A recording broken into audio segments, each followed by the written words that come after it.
Hello दोस्तों, आप देख रहे हैं रियांस क्लासेज में मैं रुस्तम राज आप सभी का हार्दिक स्वागत करता हूं। आज मैं आपके लिए 8 मई 2024 का दैनिक समसामयिकी जो सभी प्रतियोगी परीक्षाओं के लिए महत्वपूर्ण है वो आपके लिए लाया हूं। देखते हैं क्वेश्चन को देखते हैं। पहला क्वेश्चन है, हाल ही में रूस के राष्ट्रपति पद पर 6 साल के नए कार्यकाल के लिए किसने शपथ ली है? आपके ऑप्शन हैं जेरेमियो मानेले, जोस राउल मोलिनो, व्लादिमीर पुतिन या पीटर पेलेग्रिनी। ठीक है ना।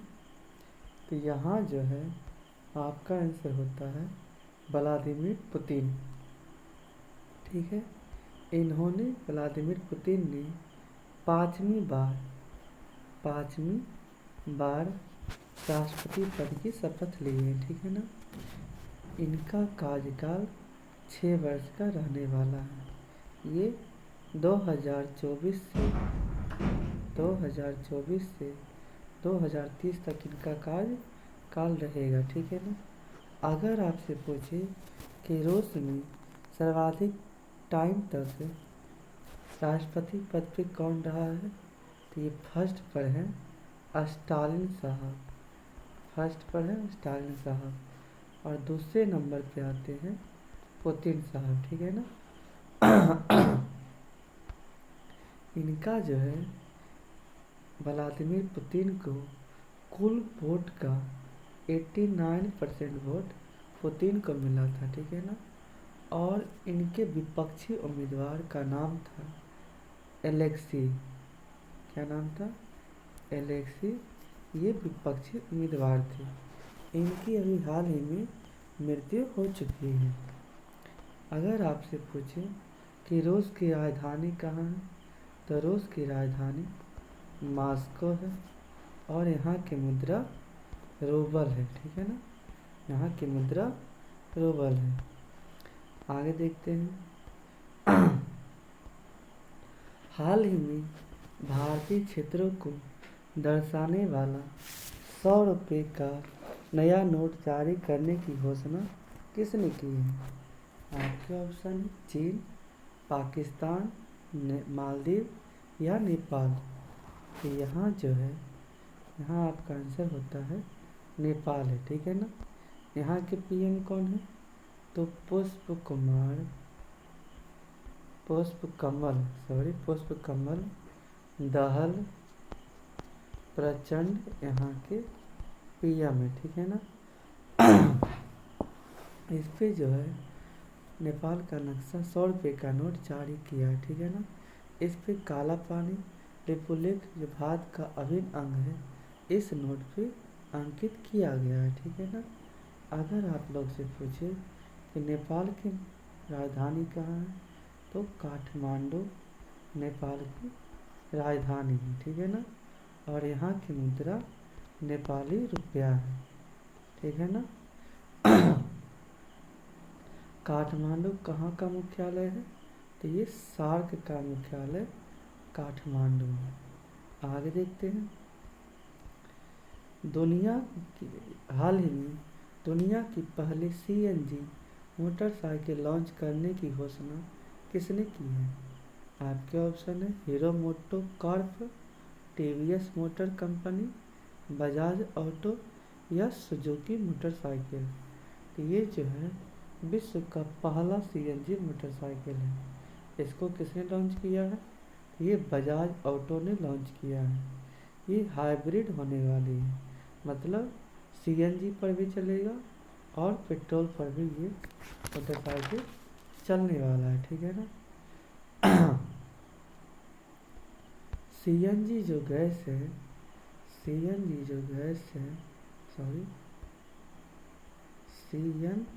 गैस है यह संपीड़ित प्राकृतिक गैस है। इसमें CH4 मीथेन गैस पाया जाता है और यह हल्की गैस है। ठीक है ना। अगर आप लोग से पूछे कि मेथेनॉल बस किसने लॉन्च किया है? तो ये नितिन गडकरी ने। कंपनी कहाँ लॉन्च हुआ है? तो ये मुंबई में मेथेनॉल बस लॉन्च हो चुका है। आगे देखते हैं अगला क्वेश्चन।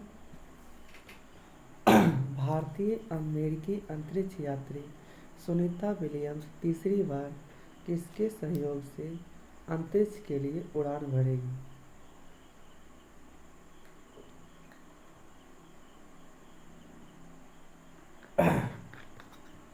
आपके ऑप्शन है blue origin, space x, Boeing या स्पेस पायनियर। तो ये जो है सुनीता विलियम्स भारत की अमेरिकी अंतरिक्ष यात्री है, ठीक है ना। यह थर्ड बार स्पेस जा चुकी है, ठीक है ना। कंपनी का नाम क्या है? तो बोइंग कंपनी है, ठीक है ना। ये कहाँ की कंपनी है? तो ये अमेरिका की कंपनी है। ये अमेरिका की कंपनी है जो इसको अभी हाल ही में इसको रोक दिया गया है क्योंकि इसके रॉकेट एटलस के अंदर बॉल में समस्या आ गई थी, इसलिए उसको रोक दिया गया है। आगे देखते हैं। हाल ही में मैड्रिड ओपन 2024 का महिला एकल का खिताब किसने जीता है? आपके ऑप्शन है Iga Swiatek, Aryna Sabalenka, Cristina Bucsa या सारा सोरेबिस। तो यहाँ जो है यह पुरस्कार किसने जीता है? तो ये ईगा स्विटेक ने जीता है, ठीक है ना। अगर ये तो फीमेल में जीता है, अगर मेल की बात करें तो एंड्री रूबलेव ने फीमेल में यह पदक मतलब यह ओपन जीता है। ये कहाँ के हैं? तो ये रूस के हैं, ठीक है ना। ये कहाँ आयोजित हुआ है? तो ये स्पेन में आयोजित हुआ है। आगे देखते हैं।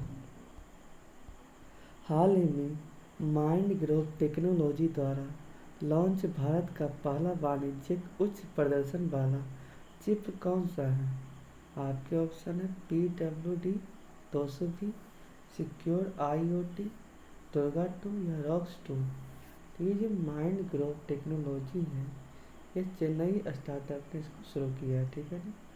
ये सेमीकंडक्टर द्वारा संचालित है। यह भारत का पहला वाणिज्यिक उच्च प्रदर्शन वाला चिप है। नाम क्या है? तो सिक्योर IoT है, ठीक है ना।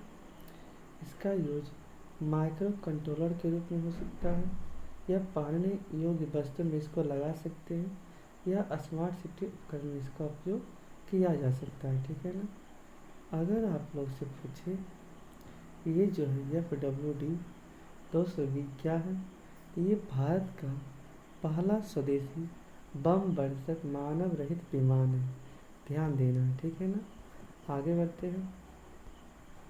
हाल ही में पुरातत्वविदों ने 7000 साल पुरानी एक विशाल प्रागैतिहासिक बस्ती की खोज कहाँ की है? आपके ऑप्शन है सर्बिया, ग्रीनलैंड, कनाडा या ऑस्ट्रेलिया। तो यहाँ जो है भारतीय पुरातत्व सर्वेक्षण इसकी स्थापना कब हुआ था? तो 1861 ईस्वी में भारतीय पुरातत्व सर्वेक्षण की स्थापना हुआ था। संस्थापक कौन थे? तो कनिंघम साहब इसके संस्थापक थे, ठीक है ना। इन सभी ने 7000 साल पहले बस्ती का सेटलमेंट का खोज किया है। कहाँ खोज किया है? तो ये सर्बिया में इसकी खोज की गई है। यह प्रागैतिहासिक बस्ती है, मतलब इतिहास के पहले का युग का है, ठीक है ना। ये पाषाण युग का बस्ती है, ठीक है ना। अगर आप लोग से पूछे कि आदि ऐतिहासिक काल किसे कहते हैं, तो ये हड़प्पा कालीन सभ्यता थी, ठीक है। ये कांस्य युगीन थी और आदि ऐतिहासिक काल में लिखने की कला तो थी, परंतु जो लिखावट था वो हम लोग को समझ में नहीं आया था, ठीक है ना। आगे देखते हैं। ये जो सर्बिया है ये कौन सा महादेश में है? तो ये यूरोप महाद्वीप में, ठीक है ना।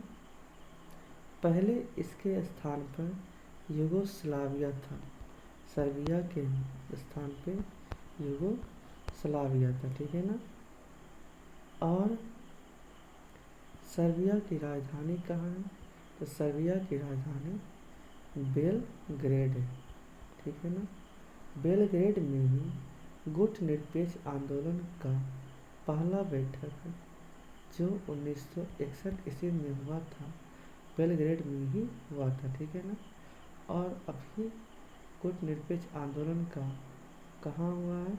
कि युगांडा जो कंपाला की राजधानी है वहाँ पे हुआ है। आगे देखते हैं। हाल ही में BRO ने अपना 65वां स्थापना दिवस कब मनाया है? आपके ऑप्शन है 4 मई, 5 मई, 6 मई या 7 मई, ठीक है। तो यहाँ देखते हैं BRO, इसका फुल फॉर्म होता है बॉर्डर रोड ऑर्गेनाइजेशन होता है, ठीक है ना। इसकी स्थापना 7 मई 1960 में हुआ था, जो 7 मई को 65 वर्ष पूरे कर चुका है, ठीक है ना। अगर आपसे पूछे कि BRO के वर्तमान हेड कौन है, तो रघु श्रीनिवासन अभी इसके वर्तमान हेड है, ठीक है ना। ये कौन सा मंत्रालय के अधीन है? तो ये रक्षा मंत्रालय के अधीन आता है। अगर आप लोग से पूछे कि DRDO की स्थापना कब हुआ था, तो ये 1 जनवरी 1958 ईस्वी को इसकी स्थापना हुआ था। नाबार्ड की स्थापना कब हुआ? 12 जुलाई 1982 ईस्वी को। RBI की स्थापना कब हुआ था? तो 1 अप्रैल 1935 ईस्वी को। इसरो की स्थापना कब हुआ है? तो 15 अगस्त 1969 ईस्वी को, ठीक है ना। आगे देखते हैं। हाल ही में स्कूल ऑन व्हील्स पहल का उद्घाटन कहाँ हुआ है? आपके ऑप्शन है छत्तीसगढ़, त्रिपुरा, असम या मणिपुर। ये जो है स्कूल ऑन व्हील्स जो है ये मणिपुर में शुरू किया गया, ठीक है ना। शुरू कौन किया है? तो यहाँ के राज्यपाल अनुसुईया उइके ने इसकी शुरुआत किया है, ठीक है ना। यहाँ के CM कौन है? तो N बीरेन सिंह यहाँ के CM हैं। इस बस में लाइब्रेरी, कंप्यूटर, टीचर सभी सुविधा उपलब्ध रहता है, ठीक है ना। आगे देखते हैं। मणिपुर का स्थापना कब हुआ था? तो 21 जनवरी 1972 ईस्वी को इसकी स्थापना होता है। राजधानी इसकी इम्फाल हो जाती है, ठीक है ना। और यहाँ पे लोकटक झील जो मीठे पानी की झील है मणिपुर में ही पाया जाता है, ठीक है ना। और लोकटक झील पर ही संघाई हिरन रहता है। ये मणिपुर का राजकीय पशु है, ठीक है। और लोकटक झील पे ही काबुल लामजाओ राष्ट्रीय उद्यान है। ये तैरता हुआ राष्ट्रीय उद्यान भी इसको बोला जाता है। और मणिपुर का नृत्य है मणिपुरी। इसके प्रमुख डांसर है झावेरी पहने। ये सब आपको ध्यान रखना है, ठीक है ना। आपको आगे देखते हैं। हाल ही में बैटेलिफ्ट चंद्रायनी, इसका नामकरण चंद्रयान 3 मिशन के नाम पे किया गया है। इसका संबंध किससे है? आपके ऑप्शन नारंगी चमगादड़, समुद्री टार्डिग्रेड, डॉल्फिन मछली या तितली। तो यहाँ आपका आंसर होता है समुद्री टार्डिग्रेड है, ठीक है ना। ये बैटेलिफ्ट चंद्रायनी तमिलनाडु के अंदर खोजा गया है। कहाँ खोजा गया है? तो तमिलनाडु के अंदर खोजा गया है, ठीक है ना। ये चंद्रयान 3 के साउथ पोल पर पहुँच सॉफ्ट लैंडिंग के बाद इसके सम्मान इसको रखा गया है, ठीक है ना। समुद्री टार्डिग्रेड को जल भालू भी कहा जाता है, ठीक है ना। अब यहाँ पे आया है चंद्रयान 3 तो चंद्रयान थर्ड लॉन्च कब हुआ था? तो 14 जुलाई में लॉन्च हुआ था और 23 अगस्त को इसके सॉफ्ट लैंडिंग हो चुका था। 23 अगस्त को अंतरिक्ष दिवस उसी दिन से मनाने के लिए शुरू कर दिए गए थे। ठीक है ना। आगे देखते हैं। अगर वीडियो अच्छे लगे तो वीडियो को लाइक, चैनल को सब्सक्राइब और ज़्यादा से ज़्यादा अपने दोस्तों के पास शेयर करें ताकि वे सब भी आप सबके अपने चैनल रियांस क्लासेस से जुड़कर लाभ उठा सकें। जय हिंद। थैंक यू दोस्तों।